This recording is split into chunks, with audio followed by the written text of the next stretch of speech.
औज़ुबिल्लाहिमिनश्शैतानिर्रजीम बिस्मिल्लाहिर्रहमानिर्रहीम रब्बि इश्रह ली सदरी वयस्सिर ली अमरी वहलुल उक़दतम मिन लिसानी यफ़क़हू क़ौली। अस्सलामु अलैकुम वरहमतुल्लाहि वबरकातुहू। कैसे हैं आप सब लोग? अच्छा जी, आज हम इंशाअल्लाह अपना नेक्स्ट लेक्चर करने जा रहे हैं। ये भी आराब से ही रिलेटेड है, आराब इन एक्शन है और हम देख रहे हैं कि आराब जो हैं कितने मुश्किल हैं। हमने जाना था, छोटा सा रिव्यू ले लेते हैं। हमने जाना था कि इसम जो है उसको प्रूव करने के लिए कि मैं इसम हूँ, 4 किस्म की वेरिफिकेशन चाहिए होती हैं: स्टेटस, जेंडर, नंबर, टाइप, आराब, जिन्स, अदद और किस्म। और इसमें सबसे मुश्किल जो है हमारे पास, जो उसकी खसूसियत है, वो आराब है। इसलिए हम सबसे पहले आराब पढ़ रहे हैं। और इस आराब के फ़ोल्डर के अंदर हमारे पास 4 सब फोल्डर मौजूद हैं। आराब के अंदर हमने 4 सबक मज़ीद पढ़ने हैं। 4 सब फोल्डर को हमने जो है डीपली एनालिसिस करना है। उसमें सबसे पहला सब फोल्डर आप कह लें कि फॉर्म ऑफ स्टेटस है। आराब की शक्लें या हालतें के आराब की शक्ल होती क्या है। तो हमने जाना कि आराब 3 किस्म के होते हैं। उनके रफ़ा, उनको हम 3 स्टिकर्स दे सकते हैं: रफ़ा, नसब और जर। रफ़ा जो है फ़ाइल डूअर के तौर पे काम करता है। नसब मफ़ूल, इसमें डिटेल भी आ सकती है, तफसील भी आ सकती है फ़ेल की। और जर जो है पोजेशन या मलकियत दिखा रहा होता है। फिर हमने सेकंड सब फोल्डर में ये जाना, सेकंड सबक हमने आराब के स्टेटस के अंदर ये जाना कि हमें आराब बताने कैसे हैं, हाउ टू टेल स्टेटस। तो हमने जाना कि हमने 2 तरीके से आराब बता सकते हैं। नंबर 1 तनवीन के साथ, नंबर 2 तनवीन के बगैर। हम इसको ये भी कह सकते हैं तनवीन के साथ आराब, या हैवी या भारी इसम या भारी आराब। जब इसम आपके पास भारी हो तो तनवीन के साथ हो तो वो आपको 3 साउंड्स देता है। इसम का आखिरी हर्फ जो है आपको 3 आवाज़ें दे रहा होता है, 2 पेश, 2 ज़बर और 2 ज़ेर के साथ उन अन इन की आवाज़ें दे रहा होता है। फॉर एग्ज़ाम्पल बादो पेश बुन, बादो ज़बर बन, बादो ज़ेर बिन, बुन बन बिन। और अगर कोई लड़ाई हो जाए, कोई भी मसला हो जाए, तो ये जो तनवीन है ये जो है नाराज़ होकर रिएक्शन दिखाते हुए डाइट पे चला जाता है और ये अपना एक आराब गिरा देता है। अपनी तनवीन में से एक इसको गिरा देता है तो उसकी साउंड जो है वो जो पहले भारी थी वो हल्की हो जाती है। अब हम उन अन इन की बजाय हम ऊ आ ई की साउंड से इसको पहचान सकते हैं। सो इसकी रफ़ा साउंड जो है तनवीन के बगैर ऊ, नसब साउंड आ और जर साउंड ई आपको नज़र आती है। कलेक्टिवली हम देखें, ओवरऑल रफ़ा, नसब, जर की आवाज़ें हम देखें तो रफ़ा फ़ाइल की आवाज़ जो हमें उन और ऊ की आवाज़ देता है, नसब अन या आ की आवाज़ देता है और जर आपको इन या ई की आवाज़ देता है। फिर हमने एक टर्म जानी थी रूना जी के नाम से, लाइक रफ़ा ऊ, नसब, आ और जर ई साउंड देता है। अगर हम इन दोनों को मिलाएं, तीनों को, तो रूना जी। अगर आपको रफ़ा, नसब, जर की आवाज़ें वैसे याद ना रहें तो रूना जी, रोना जी, रोना जी, ये टर्म आप याद रख सकते हैं। अभी हम एक फ़न करते हैं कि हम अपनी जो रफ़ा, नसब, जर की जो साउंड्स हमने जानी थी उनको हम उर्दू पे अप्लाई करके देखते हैं। देखिए क्या है, ये एक जुमला है, उस्ताद ने तालिब इल्म की मदद की। तो जुमले में रफ़ा, नसब, जर के लिए हम क्या करते हैं कि सबसे पहले जो है हमने फ़ेल को ढूंढना होता है। यहाँ पे हमारा फ़ेल है मदद। उसके बाद हमने फ़ाइल ढूंढना होता है। ज़ाहिर हमें यहाँ पता चल रहा है कि उस्ताद जो है वो हमारे पास फ़ाइल है, उस्ताद ने। उस्ताद फ़ाइल है तो उस्ताद रफ़ा है। अगर रफ़ा है तो इसकी आवाज़ क्या होनी चाहिए, साउंड ऊ होनी चाहिए। लाइक हम इसको लिख सकते हैं उस्तादू, उस्तादू ने। फ़ाइल हमने ढूंढ लिया, अब हमने मफ़ूल ढूंढना है। तालिब इल्म हमारे पास यहाँ पे मफ़ूल है और नसब है, और नसब की साउंड हमारे पास आ होती है तो हम क्या इसको पढ़ सकते हैं तालिब इल्मा। लाइक उस्तादू ने तालिब इल्मा की मदद की। अब ये साउंड्स जो हैं आपको रफ़ा, नसब बता रही हैं। इसी तरह इस जुमले में आ जाएं, तालिब इल्म ने उस्ताद की मदद की। तो इस जुमले में हमें पता चल रहा है कि तालिब इल्म आपके पास रफ़ा है और उस्ताद आपके पास नसब है, हालत मफ़ूल में है। तो इसको हम पढ़ सकते हैं तालिब इल्मू ने उस्तादा की मदद की। ये अरबी के लिहाज से नहीं है, ये वैसे हम एक अप्लाई करके देख रहे थे कि उर्दू के जुमले में अगर हम अप्लाई करके देखें, फ़न वे भी और अंडरस्टैंडिंग के लिए भी, तो हम इन आराब को कैसे यूज़ कर सकते हैं। अब हम एक और तरीके से आराब को देखने की कोशिश करते हैं। हमने ये पहले पढ़े हैं ये जुमले, लेकिन उस वक्त इनके मीनिंग साथ थे। अब हम टोटली मीनिंग को इग्नोर करें, हमें मीनिंग से कोई गर्ज नहीं है। जस्ट हमने ये एनालिसिस करना है कि हमें पता चले यहाँ पे रफ़ा कौन सा है, फ़ाइल कौन है और मफ़ूल कौन है, बस। Let's start. तो हमने ये जाना था कि हमेशा जुमले में हमने सबसे पहले फ़ेल को ढूंढना होता है, एक्शन को ढूंढना होता है। तो यहाँ पे एक्शन आपके पास सादा है, इसको मैंने रेड कर दी है। उसके बाद सेकंड स्टेप में आपने फ़ाइल को ढूंढना होता है, और फ़ाइल की आवाज़ आपके पास ऊ होती है और फ़ाइल आपके पास रफ़ा होता है। तो अब हम देखें कि यहाँ पे अलमुदरिसु ऊ साउंड आपको नज़र आ रही है, तो इट मीन्स कि ये आपके पास रफ़ा है, फ़ाइल है इस जुमले के अंदर। इसके बाद फ़ाइल के बाद आप क्या ढूंढते हैं, सेकंड स्टेप आपका ये होता है, आपने जिस पे काम हो रहा होता है उसको ढूंढना होता है, वो आपके पास नसब होता है, उसकी साउंड आपके पास आ होती है। अब देखें अत्तालिबा, ये साउंड आपके पास आ साउंड है, इट मीन्स कि ये मफूल है। अब आपको बग़ैर इसके कि आपको इसका जुमले का मीनिंग नहीं पता, लेकिन आपने ये जान लिया कि ये वाला जो इसम है ये फ़ाइल है और ये वाला इसम मफूल है। तो ये इन आराब का कमाल है। दूसरे सेंटेंस में अगर आप देखें, सादल मुदरसा तालिबू, अब देखें फ़ेल सादा हो गया। ऊ साउंड आपके पास कहाँ आ रही है, तालिबू, इसके ऊपर आ रही है। इट मीन्स कि इस जुमले में तालिब आपके पास जो है, तालिब इल्म जो है, ये फ़ाइल है, और अलमुदरिसा आ साउंड जो आ रही है, नसब साउंड है, तो ये आपके पास जो है मफूल आ रहा है, यानी कि तालिब इल्म ने उस्ताद की मदद की। तीसरा जुमला देखें, अत्तालिबा सादल मुदरिसु। अलमुदरिसु इज़ फ़ाइल क्योंकि ऊ की साउंड आ रही है, रफ़ा है, और अत्तालिबा इज़ मफूल क्योंकि आ की साउंड आ रही है और नसब है। तो जुमला तो वही है कि उस्ताद ने तालिब इल्म की मदद की, यूँ जुमला बना। लेकिन आप ये देखें पहले और इसमें डिफरेंस देखें। यहाँ सादा अलमुदरिसु अत्तालिबा आया था, पहले फ़ेल आया था, फिर फ़ाइल आया था, फिर मफूल आया था। इस जुमले में आए तो यहाँ पे अत्तालिबा मफूल पहले आया है, सादा फ़ेल बाद में है, अलमुदरिसु जो फ़ाइल है वो आखिर पे आया है। लेकिन हमने पहचान लिया क्योंकि ये ऊ है तो फ़ाइल है, ये आ है तो मफूल है। ये देखें इन आराब का कमाल के बगैर मतलब जाने, हमें अभी तक इनके मीनिंग नहीं पता, लेकिन हमने इनको पहचान लिया। क्योंकि अरबी इंग्लिश से थोड़ी डिफरेंट है, इंग्लिश उर्दू से। इस पे हमारे यहाँ उर्दू में तो ये होता है कि आपका फ़ाइल फॉर एग्ज़ाम्पल पहले आ रहा है, फिर फ़ेल आ रहा है, फिर मफूल आ रहा है, ये एक तरतीब होती है जुमले की। लेकिन अरबी इस तरतीब के साथ नहीं चलती, अरबी साउंड्स के साथ चलती है कि साउंड से हम पता लगाएंगे कि फ़ाइल पहले आया या मफूल बाद में, या फ़ेल पहले आया मफूल बाद में। हाँ, ये चीज़ हो सकती है कि ये जो पहले आपके पास मफूल आया है और बाद में फ़ाइल आया, तो इससे मीनिंग पे कुछ ना कुछ असर पड़ेगा, लेकिन वो एक बलागा की बात आ जाएगी, मीनिंग की डेप्थ की बात आ जाएगी कि अल्फ़ा मायने की गहराई में फ़र्क पड़ेगा। तो वो अभी जानने की चीज़ नहीं है, वो हम इंशाल्लाह नेक्स्ट जानेंगे। इसी तरह अगर आप ये देखें, ये जुमले, ये आयत भी हमने पहले पढ़ी हैं, ठीक है। उस वक्त हमने मीनिंग लिखे हुए थे, अब मीनिंग नहीं है। अब आप बगैर मीनिंग के इनको एनालिसिस कर रहे हैं कि इसमें फ़ाइल कौन है, मफूल कौन है। खाला का ये फ़ेल है, ठीक है। फ़ेल के फ़ौरन बाद फर्स्ट स्टेप आपने फ़ेल को पहचाना, सेकंड स्टेप आपने फ़ाइल ढूंढा। फ़ाइल की क्या अलामत है, ऊ होना चाहिए उसके एंड पे, और उसको हम रफ़ा कहेंगे। तो इस जुमले में देखें, खलक़ल्लाहुल अर्दा, इसमें देखें तो अल्लाहू लफ्ज़ अल्लाह जो है इसके ऊपर ऊ की साउंड दे रहा है, इट मीन्स कि ये रफ़ा है और फ़ाइल है। अल अर्दा जो है आ साउंड दे रहा है, इट मीन्स कि ये नसब है और मफूल है।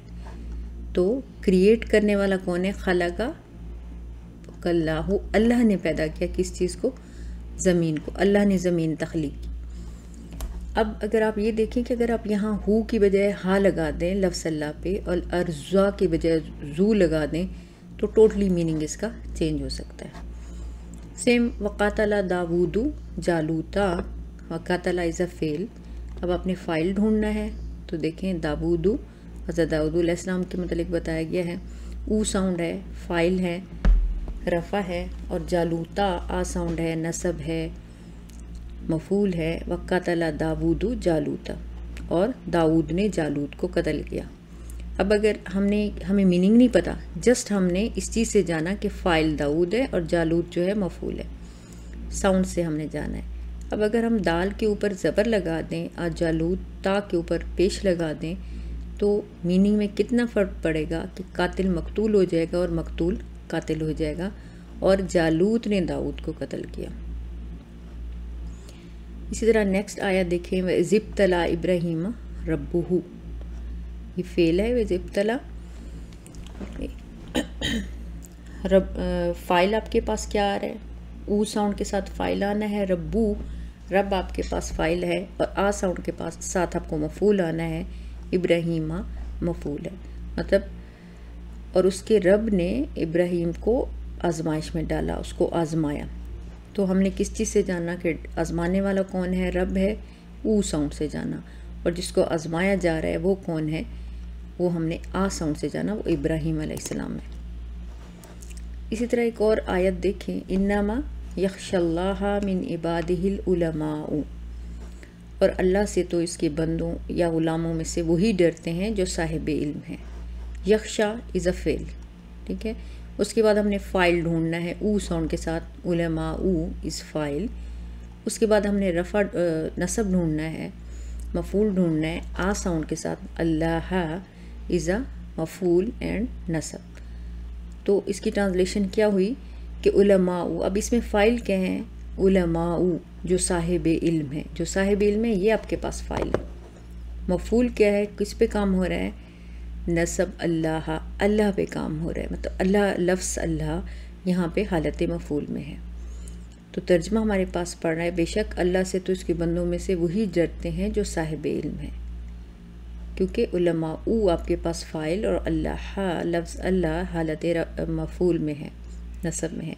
लेकिन अगर नऊज़ुबिल्लाह हम अल्लाह के ऊपर पेश लगा दें, उलमा ऊ के ऊपर ज़बर लगा दें, तो ये टोटली इसका मीनिंग जो है चेंज होकर बहुत बड़ी बेअदबी की हालत में चला जाएगा। तो ये इसका बताने का मकसद ये था कि रफ़ा नसब जर, ये जो साउंड्स हैं, ये जो आराब हैं, आपके लिए कितने हम लोगों के लिए इम्पोर्टेंट है। अब हम आते हैं जी, जो लास्ट चैप्टर में हमने ये लेक्चर में पढ़ा था, ये लफ्ज़ के इसम के आखिरी हरूफ जो हैं, आखिरी साउंड्स जो हैं, वो हमें रफ़ा नसब और जर का पता देती हैं। लाइक मुस्लिमुन, मुस्लिमन, मुस्लिमिन। मुस्लिमुन की साउंड हम सुनेंगे तो रफ़ा है, मुस्लिमन अन की साउंड सुनेंगे तो नसब है, मुस्लिमिन इन की साउंड सुनेंगे तो ये जर है।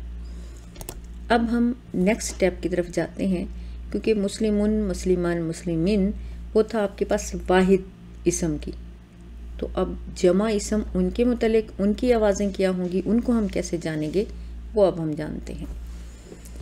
तो कुरान में या अरबी में हम जो स्टेटस आराब जो है हम दो तरीक़ों से बता सकते हैं। नंबर 1 बाय एंडिंग साउंड्स, यानी इसम की आखिरी आवाज़ों से।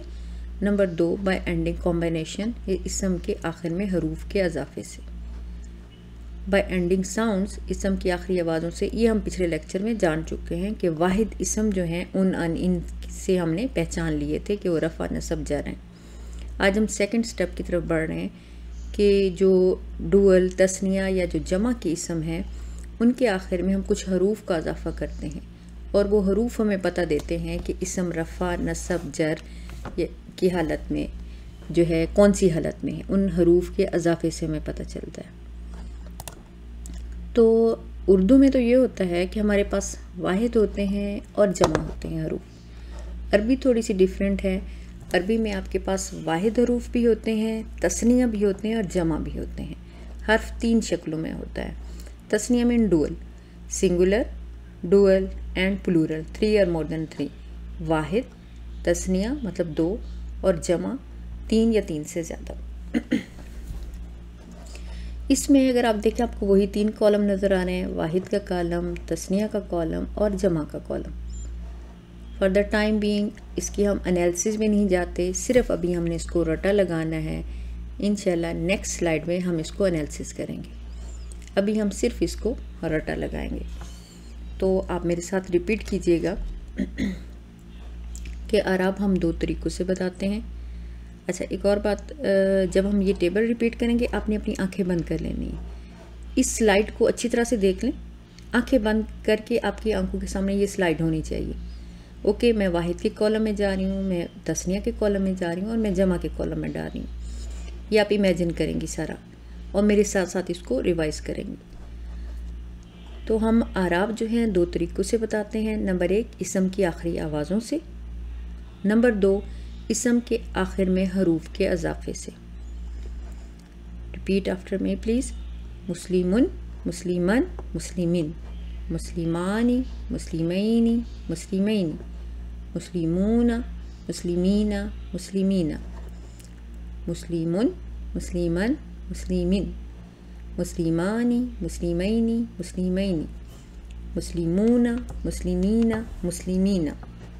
वंस अगेन, मुस्लिमुन, मुस्लिमन, मुस्लिमिन, मुस्लिमानी, मुस्लिमैनी, मुस्लिमैनी, मुस्लिमूना, मुस्लिमीना, मुस्लिमीना। आपको इनको इस तरह रिवाइज़ करना है कि आपके जहन में ये पिक्चर चलती रहे, क्योंकि मैं वाहिद के कॉलम में जा रही हूँ। अब मुस्लिमुन मैंने रफ़ा पढ़ा है, अब वाहिद के कॉलम में मैंने मुस्लिमन अन नसब पढ़ा है और अब मुस्लिमिन मैंने जर पढ़ा है। इस तरह आपके जहन में एक पिक्चर सी साथ साथ चलनी चाहिए। ओके जी, अब हम इसका थोड़ा सा डीप एनालिसिस करते हैं।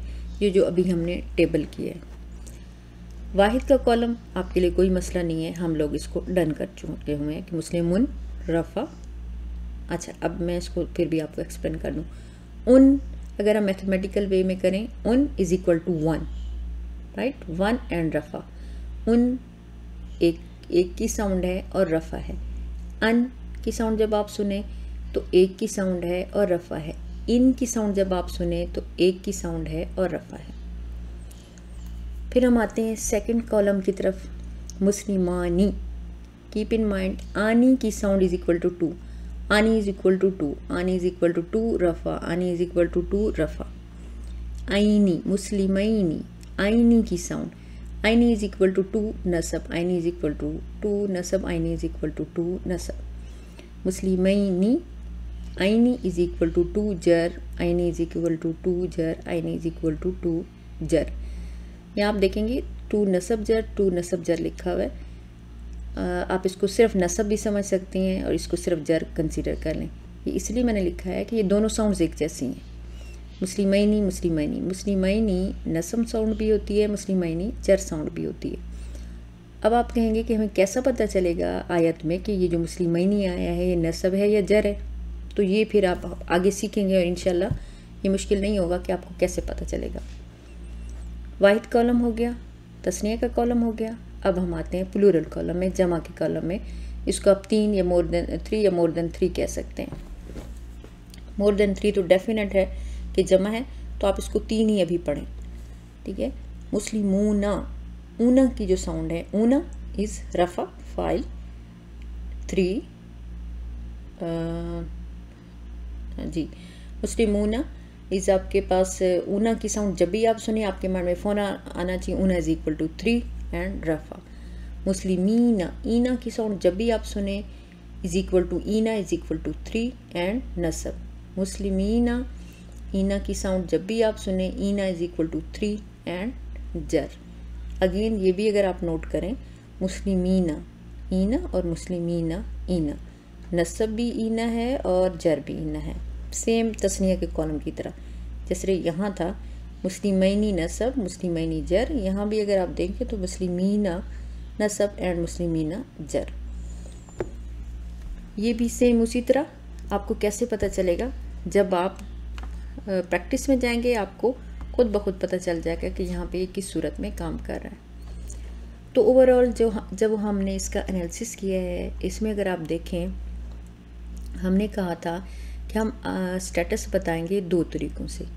नंबर 1 इसम की आखिरी आवाज़ों से और नंबर 2 इसम के आखिर में हरूफ के अजाफे थे। तो हमने इसम की आखिरी आवाज़ों से स्टेटस बताया, तो हमने ये देखा कि हमारे पास 3 आवाज़ें हैं। वाहिद के कॉलम में हमारे पास 3 साउंड्स हैं, उन, अन और इन की। और तस्निया और जमा के कॉलम में कि जहाँ पे हरूफ का अजाफा हो रहा है वहाँ पे हमारे पास 6 आवाज़ें हैं, 6 कॉम्बिनेशंस हैं जो आगे अजाफा हो रहे हैं। मुस्लिमा, आनी, आनी का अजाफा हुआ है मुस्लिम के साथ। मुस्लिमा के साथ ऐनी का इजाफा हुआ है, यहाँ पे ऐनी का इजाफा हुआ है, 1 2 3। मुस्लिमूना, ऊना का इजाफा हुआ है, मुस्लिमीना, ईना का इजाफा हुआ है, मुस्लिमीना, ईना का इजाफा हुआ है, 1 2 3। तो तस्निया और जमा के कॉलम में जो हरूफ के इजाफे से हमें साउंड मिली हैं वो 6 हैं, 6 कॉम्बिनेशंस हमें मिले हैं, हरूफ के 6 इजाफे मिले हैं हमें। लेकिन वाहिद के कॉलम में हमें सिर्फ साउंड्स मिली हैं, 3 आवाज़ें मिली हैं, उन अन इन, और हरूफ के कॉम्बिनेशन में मिले हैं आनी ऐनी ऐनी, ऊना ईना ईना। आपको इसी तरह तेज़ी से अच्छे तरीके से एक्सपर्ट वे में इनको याद करना है। प्रोसीजर क्या होना चाहिए कि जब भी आप कोई भी साउंड सुने, अगेन मैं उसको रिपीट कर रही हूँ, तो ये आवाज़ें आपके दिमाग में गूंजनी चाहिए, एको करनी चाहिए ये आवाज़ें। इनको अपने माइंड में रख लें कि आंखें बंद कर लें और अपने माइंड में ये देखें कि जैसे ही मैं आवाज़ लूँगी आपके ज़हन में फ़ौरन आना चाहिए ये 1 है, नो ये 2 है, नहीं ये 3 की आवाज़ है, नहीं ये तो जर की आवाज़ है, नहीं ये 3 जर है, नहीं ये 2 रफ़ा है, ये आपके जहन में आना चाहिए। चलिए मैं आपका एक छोटा सा टेस्ट लेती हूँ। आप अपनी आंखें बंद करें, मैं कहती हूँ अन, तो आपके माइंड फ़ौरन स्कैन करे अन वाहिद के कॉलम में है, अन इज़ इक्वल टू 1 है और अन नसब है। ठीक है जी। नेक्स्ट मैं साउंड आपकी कहती हूँ आपको आनी। आंखें आपकी बंद हैं, फ़ौरन आपके माइंड पे स्कैनर लगाइए, तस्निया का कॉलम है, ठीक है, आनी 2 इज़ इक्वल टू 2 है और रफ़ा है। मैं कहती हूँ ईना, अगेन स्कैनर लगाइए, सिंगुलर का कॉलम में ये साउंड है, ये तस्निया के कॉलम में है या जमा के कॉलम में ये साउंड है, ईना। ईना इज़ इक्वल टू 3 जर या 3 नस्ब, ओके, ये 3rd कॉलम में है, जमा के कॉलम में। इस तरह से आपने इनको साउंड्स को जो है आपने तैयार करना है। आपके पास जो है जिन सिस्टर्स को अगर उर्दू में मुश्किल हो रही है, मैंने उनके लिए जो यहाँ उर्दू में भी ये साउंड्स आपको, सॉरी इंग्लिश में भी ये साउंड्स लिख दी हैं।